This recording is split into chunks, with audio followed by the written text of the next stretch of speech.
Welcome to Candid Convos on Woke and Wild TV, the podcast where we bring you bite-sized episodes of real talk on a variety of relevant issues and relatable topics. My name is Ava, and in this episode, part 1 of a 2-part series, my co-host Sean and I are delving deep into the many different aspects of intimate relationships, including honesty, communication, and self-love. We share our opinions, personal stories, life lessons, and more as we explore some of the secrets behind making lasting connections. So, whether you're in a relationship, single by choice, or single and looking, grab your favorite drink, find a cozy spot, and tune in. It's all coming your way right here on Candid Convos. Let's jump right in. And that works for them because they keep God in the middle of everything that they do. Everything is centered around God in their relationship. And that's how God intends for us to love, by keeping Him centered in our relationships. That's why so many relationships fail, because once they lose sight of God in the relationship and they become selfish, then the relationships fail. When they get to that, it's about me, it's not about I or we, then relationships tend to fall. Do you think that has anything to do with how, or their perception of God's intentional love, like bringing that into the relationship? Do you think it's something that right maybe changes as the relationship grows and changes? Well, I think that when we go into relationships, we have to really know what we're going into the relationship for. If we're going in, what the motive is for the relationship, basically, because a lot of times we go into relationships off of a feeling of lust and not out of a feeling of love, because a lot of people think they love someone, but generally they're lusting after the things that some people can do for you. I'm gonna keep it on me. I have 11 children, and I have 9 different daddies, give or take. And I was not in love with any of them. I can't even begin to tell you I loved any of them. I lust after them because of what they could do. And it was about the lust of the money, the lust of a place to stay. It was different things that played a role in it, but I was never in love with them, because at that time I didn't even love myself enough to even know how to love anybody else. I definitely didn't know what God's love was. So yeah, it plays a big part of what you really know about love. Right. And one of the things I wanted to speak to is that it really has nothing to do with how many children you have, because I have one child. And I can relate to that very sentiment in terms of entering into a situation and one person having one perspective of what they want the relationship to be and look like, and another person having a different perspective, and those two things not coming together, sort of in a way that either one of you intended. So what do you think about the work we might need to do on ourselves in terms of really tapping in to understanding what it is God intends for us when it comes to love, relationships, things like that?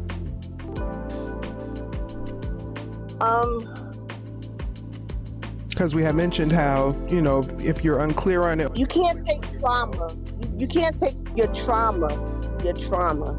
You know what I mean? Like we've all grew up. I'm gonna say some of us grew up with trauma in our lives, and some of us don't know what it is to be loved, because we might not have ever heard the word love growing up as a child.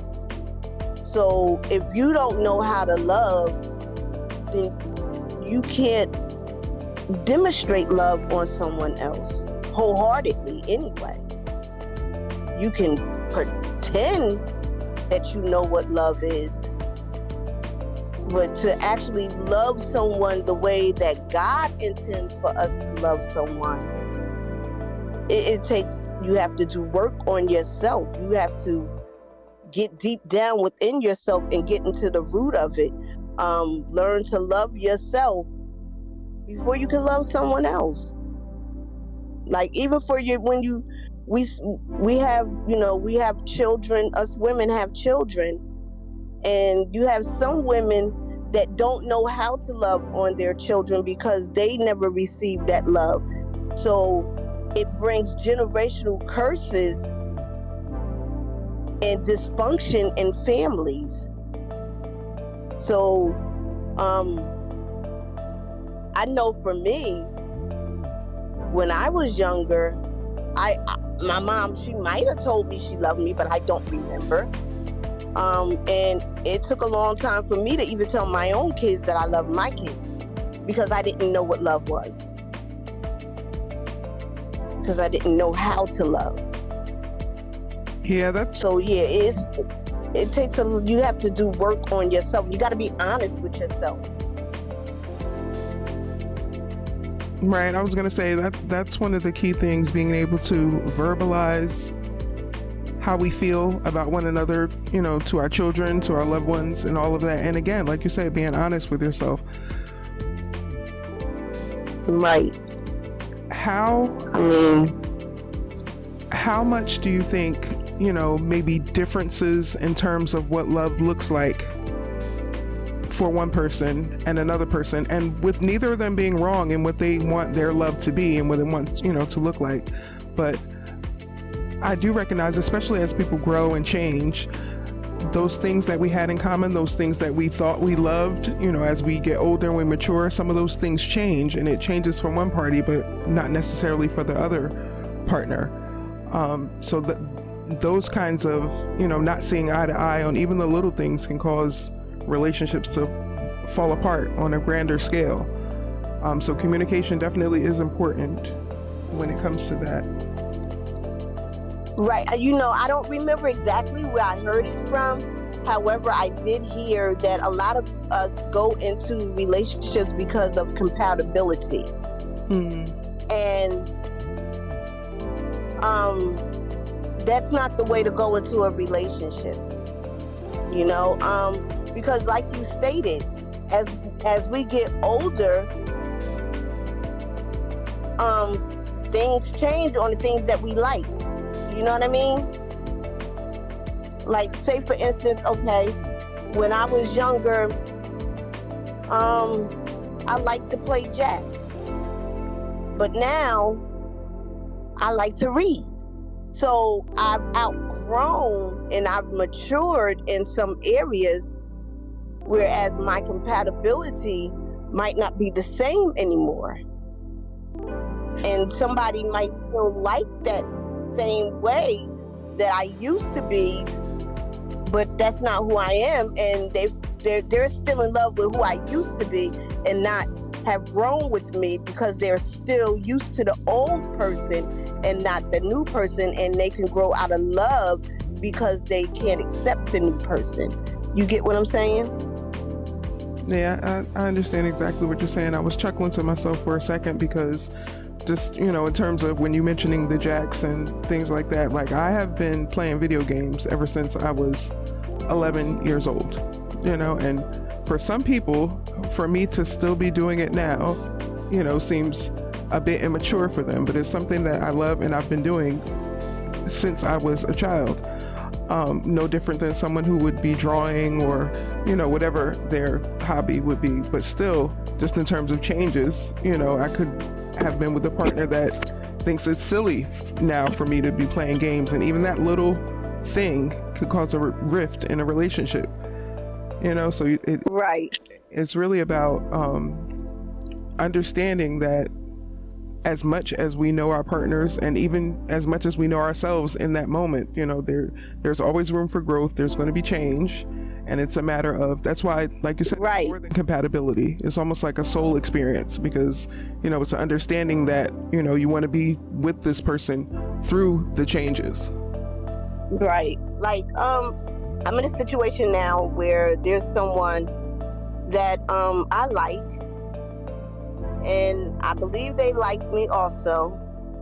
However, we can't expound on the relationship yet, because God don't want us to get together yet because of the different issues that's going on in our lives. However, me being human and wanting to be loved and loved on, I'm ready to, like, I get in my feelings and emotions, and I'm ready to, like, say, okay, like, you're not moving fast enough for me, or God isn't moving fast enough for me to be with this person. But yet, God has also told me to check my motives. Am I impatient because of missing the intimacy of the relationship and not wanting to work on myself, like get to know my likes and my dislikes, instead of just losing myself in the other person?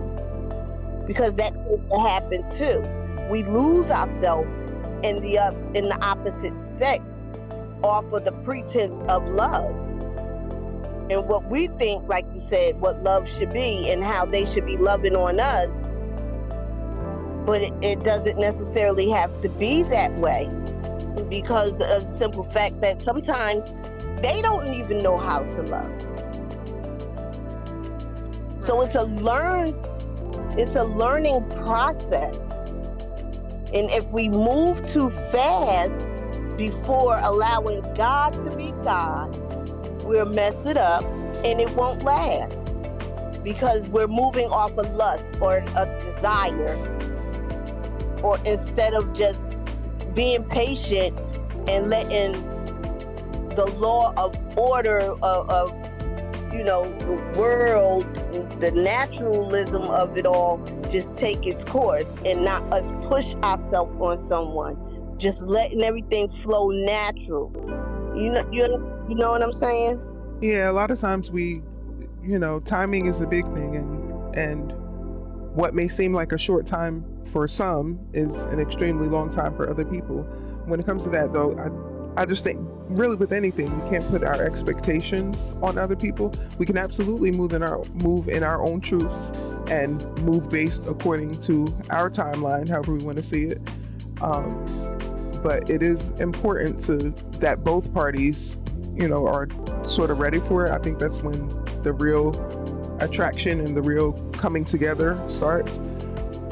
But also, you had spoken about losing yourself in a relationship, which happens a lot of times, not just with women, but with men also.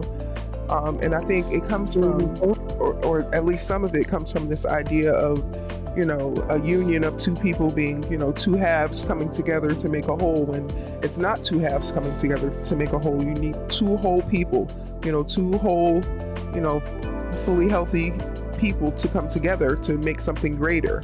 And what comes with that a lot of times is, us seeking for someone else to complete us. And then, my thought on that is, okay, once you're complete, then what happens? Is the role done? Is the love gone? So I kind of, I really lean toward, especially more so now as I've grown and, become mature. That's not to say that I haven't made mistakes, obviously, in relationships. But now when it comes to looking at them, I really like to, one, be fully and completely honest from the beginning in terms of my intentions, and then just try to go into the relationship knowing that I am a whole person and this is another whole person. I'm not looking to fix or change anything. When it comes to the real union, I have to be attracted and wanting to be with the person as they are, without my mindset on, if I could just change this one thing, or, this person has to complete me. I think when you enter into a relationship fully whole, it cuts out a lot of problems that could lead to it not working out in the end. Thanks so much for tuning in to Candid Convos. Before you go, here's a sneak peek of part 2. And don't forget to leave your opinion in the comment section below. Like, comment, and subscribe for future episodes. Also understand, the things that you're willing to tolerate. It's not going to be all great every day. The person is not going to do every single perfect thing that you want to do every day. So, with every couple, I think it comes to a point where, you have those things that may not be aligned with what you might want to happen, but there are things that you put up with because you truly love the person and all the other great things that come with them. But marriage is not for everybody. Some people is okay with just being with their significant other for a long amount of time without marrying them. If you get to the root of those things together, if you have these talks together before you get so deep into the relationship, you're fully aware of what to expect, what not to expect. And again, that's not with the idea that things will never change, but at least you've entered into some sort of, mutual understanding of what it's going to be like as you guys move forward. And know that you can't change the person. We go into, some relationships feeling like we could fix, manage, and control it. And that's not true. That'll push a person away quicker than anything else.